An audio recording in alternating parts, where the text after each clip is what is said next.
Hello. Yes, it is now the 21st of July. It's really, really unbelievable for me. More than half of the year and most of July gone. Um, I've actually had this vlog kind of ready for a while. Um, but yeah, it's just today's the day where I have the time and I feel like the light is reasonably good, and I'm just going to get on with it and talk to you all. I think I have to go right back to the beginning again because I have to remember how this whole damn thing got started, which was basically the 26th anniversary of Bob Dylan's gig in Kuala Lumpur, which we were at, and that was very nice.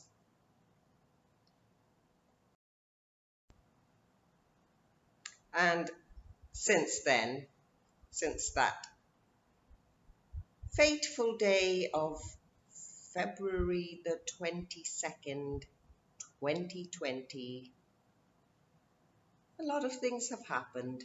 We've had a pandemic worldwide, we've had economies crashing all over the place, a world that is so full of uncertainty at the moment, and also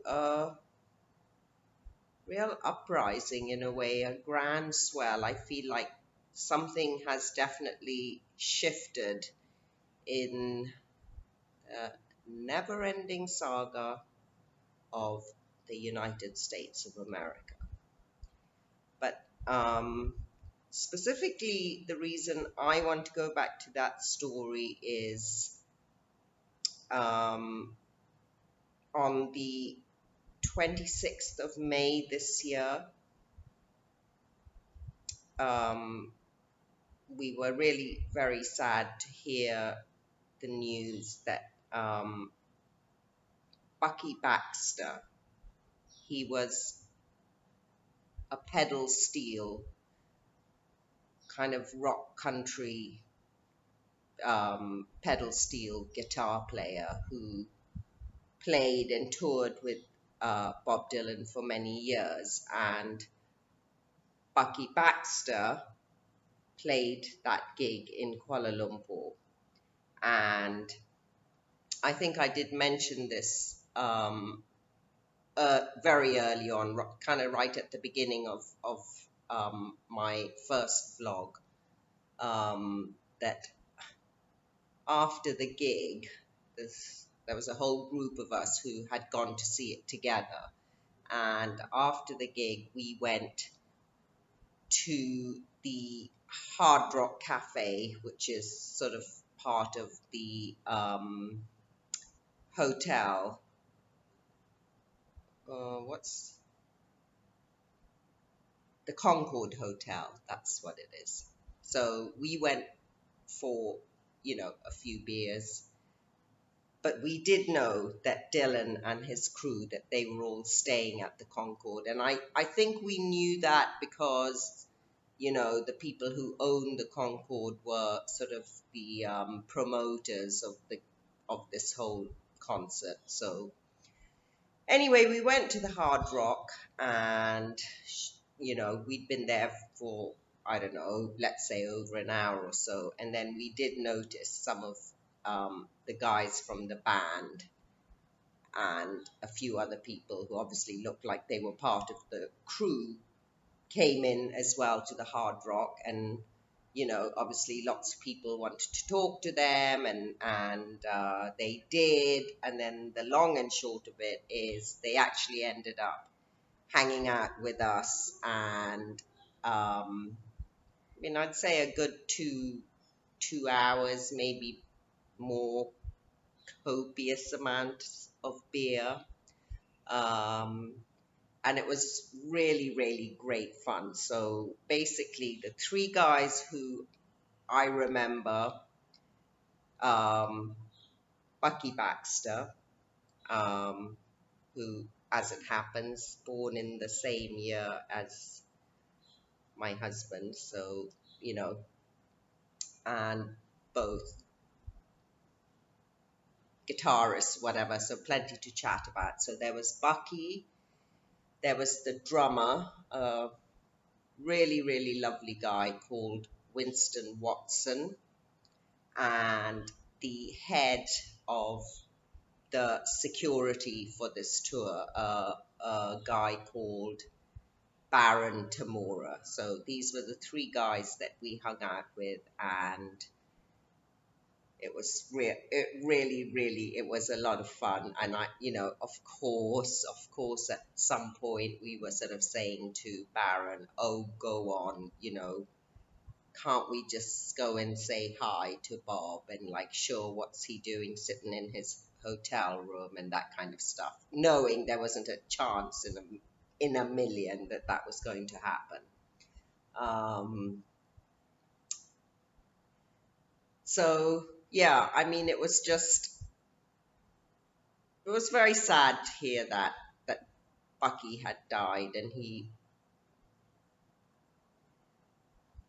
just had this, moment in time, which is really, really a very treasured memory. Um, and again, see, it's not like I've been paying attention to all of this, sort of all the stuff that happens, people who are connected with Bob Dylan. No, I haven't done, I mean, you're just too busy with life, really. But it was just the sheer fact of this coincidental event of going to this venue where we saw that gig, exactly 26 years later, that triggered off a whole load of things. And just by chance, then, because we were remembering all of this and remembering that evening, and we had two really, really good friends who were there with us that night, who are no longer on this earth. So incredibly precious memories for us. Um, but just by chance, I was kind of you know, looking for stuff on YouTube, and then you know how it is. Once you start looking, then the algorithms come into play and they start feeding you all this stuff. So I came across a documentary that was, I think it was actually made by Winston Watson, called The Never-Ending Tour Diaries. And it's really, really quite fascinating because, again, Winston Watson also toured with Bob Dylan for quite a few years. Apparently, he went around the world 10 times uh, on tour with Bob Dylan, which is quite an amazing feat in itself. And so this documentary is kind of someone interviewing him, and he has a lot of photos and video footage, and obviously he kept a diary, and so it's really, really fascinating.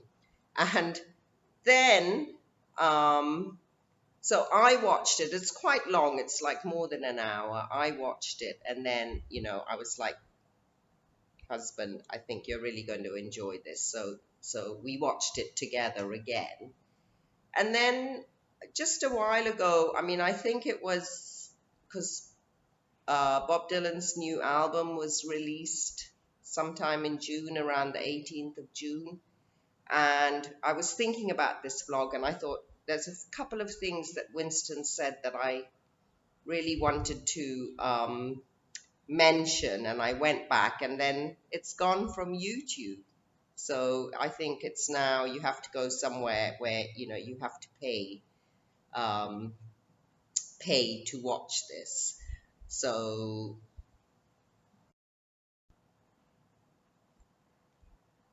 and whilst we're still on the Dylan topic, um, I can't believe, and I'm really, really sorry, but I think I've said it more than a few times that, Bob Dylan won the Nobel Peace Prize for Literature. There actually is no such thing. It's the Nobel Prize for Literature. And I'm kind of mortified that I said that because it, you know, but, and I'm sorry for that. But um, I've been looking, I suppose I have been trying to find as much footage or recollection or newspaper articles or anything that was out there in sort of in the public about this gig. And I found this. It was actually a piece that was written for the Star newspaper, which is one of our, well, it's supposed to be our leading English daily. But let me tell you something.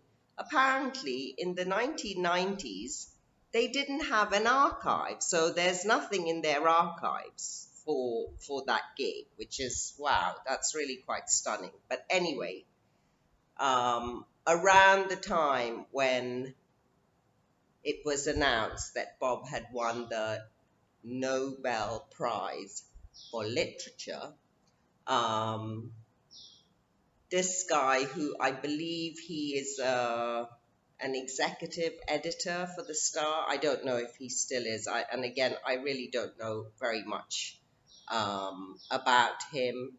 Um, but he wrote a piece in the Star about Dylan winning the Nobel Prize, and I thought it was really, really quite smart, um, and quite funny, and I am going to read it to you.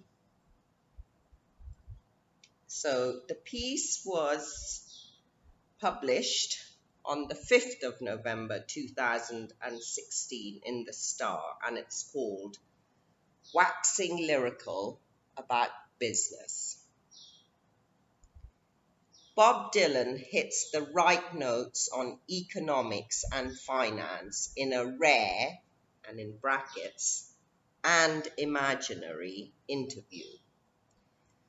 When the Swedish Academy last month awarded Bob Dylan the Nobel Prize in Literature for 2016 for having created new poetic expressions within the great American song tradition, it became a decision that launched 1,000 articles. Yes, including this one.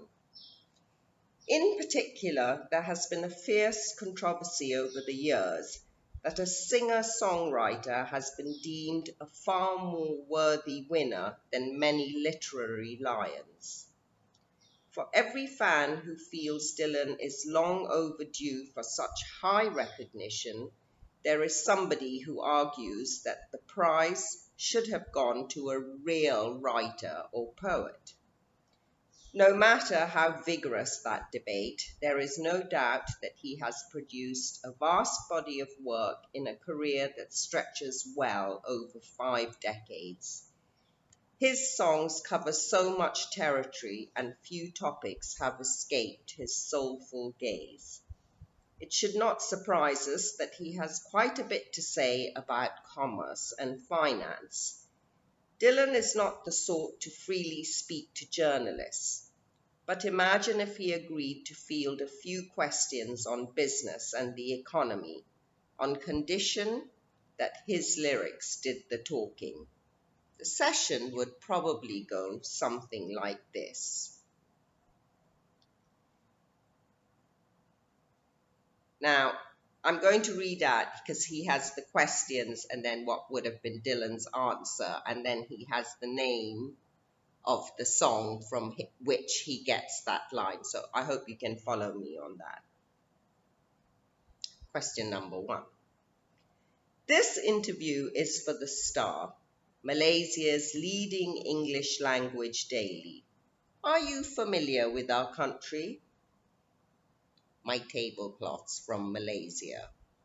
Union Sundown. What do you think caused the 2008 financial crisis? He bought the American dream, but it put him in debt. The only game he could play was Russian roulette. Clean-cut kid. What's your view on how protectionism and other forms of economic populism have become an increasingly strong factor in national politics all over the world? The buying power of the proletariat's gone down. Money's getting shallow and weak. The place I love best is a sweet memory. It's a new path that we trod. They say low wages are a reality if we want to compete abroad. Workingman's Blues #2. Legend has it that President John F. Kennedy once turned to you for economic advice. Did that really happen?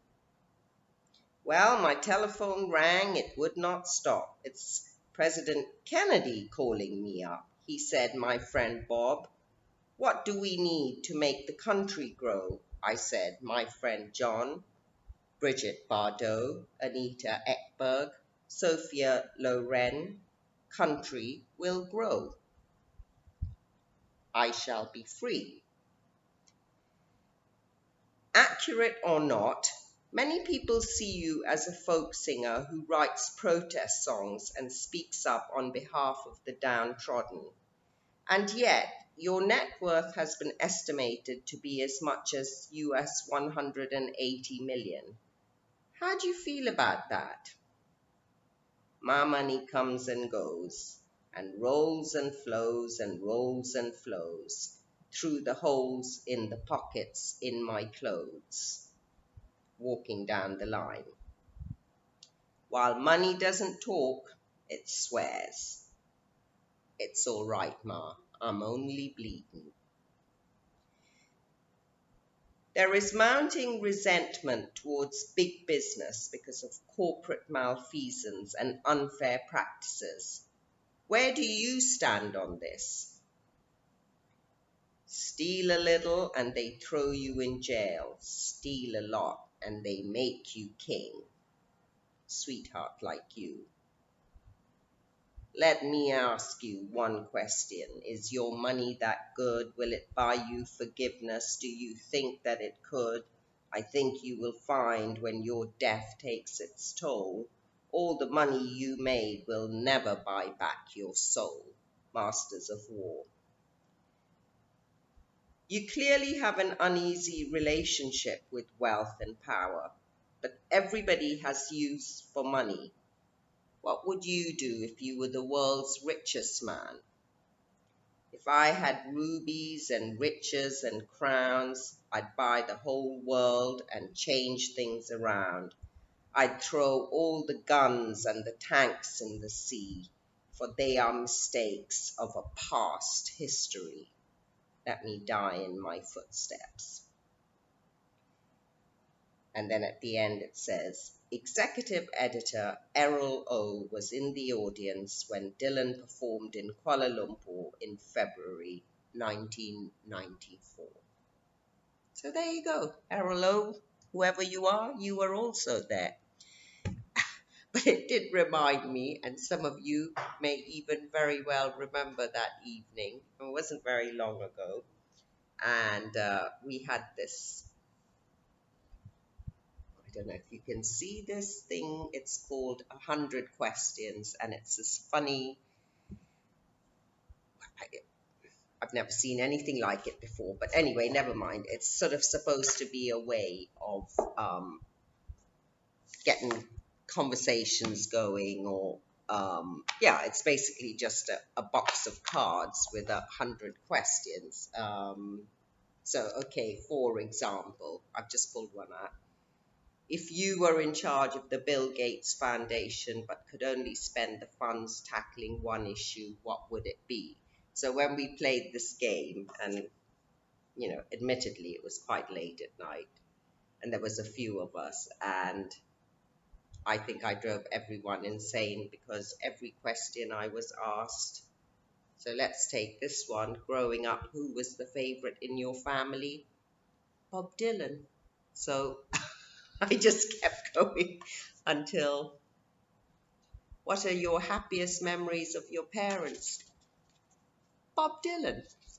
So anyway, I thought that was funny, and I'm happy I found at least one sort of Malaysian reference, and yeah, maybe more stuff will turn up. Maybe I'll run into a few more people who were at the gig, or know maybe they were involved backstage. Who knows? Who knows what will show up? But I just wanted to share that with you, and maybe kind of for a while now, that might be kind of wrapping up this Bob Dylan story. One thing, which I know this was actually what I was trying to find.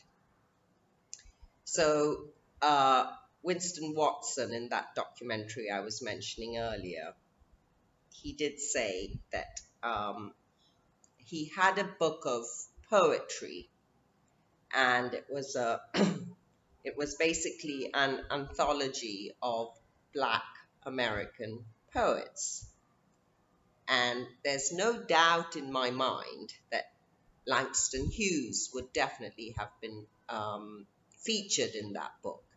So, according to Winston, they were rehearsing or doing a sound check or something, and he had the book kind of somewhere near his drum kit, and Bob happened to see it, and he was like, "Oh wow, this is really cool." And he's like, "Yeah, do you mind if I borrow it?" And Winston was like, "Well, you're not going to say no, are you?" And he was like, "Yeah, sure."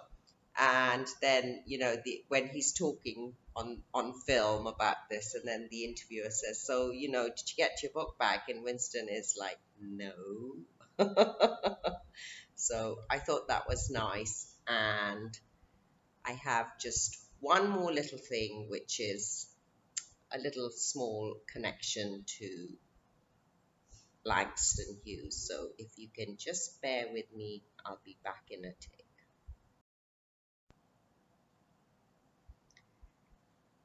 So just to kind of keep up with I hope is going to become a consistent theme here, about highlighting, recognizing, possibly introducing to some of you some very, very incredible human beings who were usually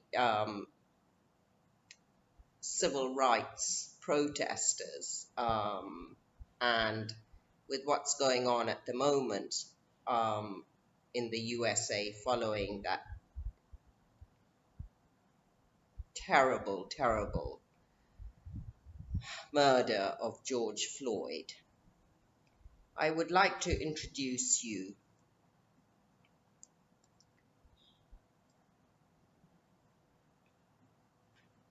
to sociologist and civil rights pioneer W.E.B.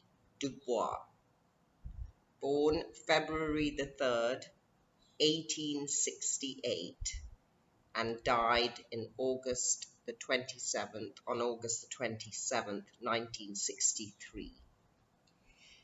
He was the first African American person to receive a doctorate from Harvard, an achievement that both reflected and affirmed his faith in the life-changing power of education. So when his daughter Yolanda, his only surviving child, was about to turn 14 in 1914, Du Bois decided to enroll her in one of England's most prestigious and expensive public boarding schools, Bedales. Now, this has real significance to me for a few reasons because I too went to a fairly prestigious public school in England. I mean, obviously, it was, not around the same time, but I did. I was about 11 years old when I first got there. And in those days, we wrote letters and received letters. And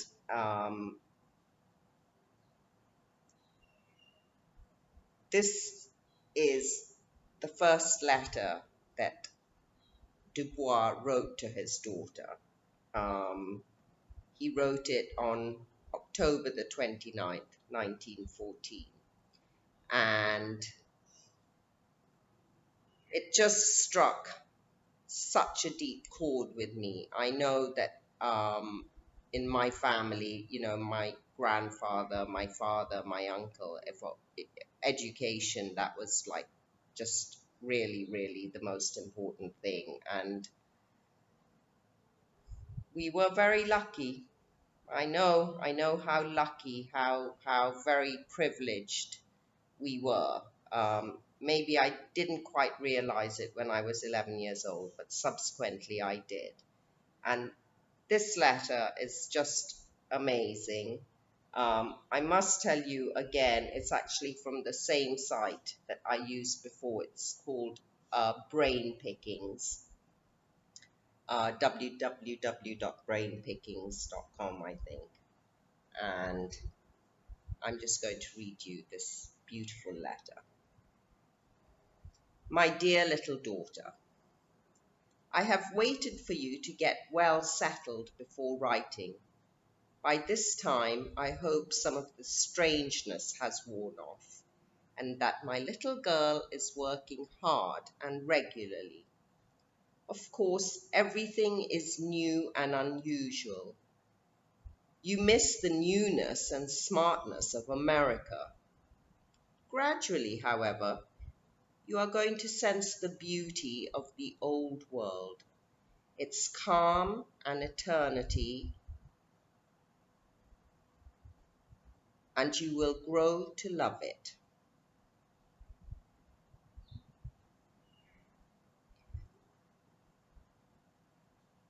Above all, remember, dear, that you have a great opportunity. You are in one of the world's best schools, in one of the world's greatest modern empires. Millions of boys and girls all over this world would give almost anything they possess to be where you are. You are there by no desert or merit of yours, but only by lucky chance. Deserve it, then. Study, do your work.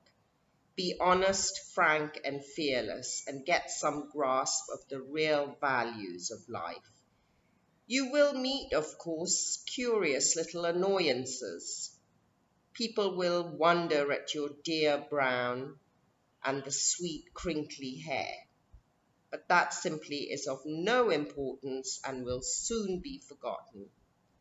Remember that most folk laugh at anything unusual, whether it is beautiful, fine, or not. You, however, must not laugh at yourself. You must know that brown is as pretty as white or prettier, and crinkly hair as straight even though it's harder to comb. The main thing is the you beneath the clothes and the skin, the ability to do, the will to conquer, the determination to understand and know this great, wonderful, curious world. Don't shrink from new experiences and custom. Take the cold bath bravely. Enter into the spirit of your big bedroom. Enjoy what is and not pine for what is not. Read some good, heavy, serious books just for discipline. Take yourself in hand and master yourself. Make yourself do unpleasant things so as to gain the upper hand of your soul. Above all, remember, your Father loves you and believes in you and expects you to be a wonderful woman.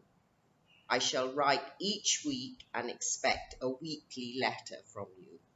Lovingly yours, Papa.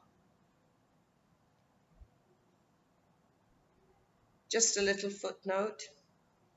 Yolanda went on to be an educator and an activist and married the Harvard-educated poet County Cullen 14 years later, with Langston Hughes as groomsman.